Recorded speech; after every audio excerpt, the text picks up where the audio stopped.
তোমাদের লেখাপড়া ভালো হচ্ছে তো? আচ্ছা, তোমরা কিরকম লেখাপড়া করছো আমি কিছু পরীক্ষা করি। তোমরা ছাত্র হিসেবে তো ভালো, খুবই বেদব ছাত্র।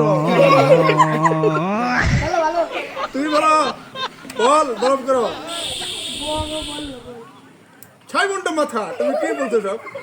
তুমি নাম করো কর্ণফুলি।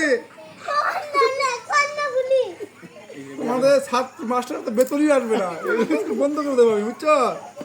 ভালো করে লেখাপড়া করো। আমি হতাশ তোমাদের লেখাপড়া দেখে। তোমাদের ভবিষ্যৎ কুয়াশা ঢাকা, অন্ধকার। তোমাদের আমি একটা কথা বলি, দোয়া করে দিলাম, বিক্রি করে খাও। ঠিক আছে, এখন ব্যাগটি ছাত্র মুখ ধরে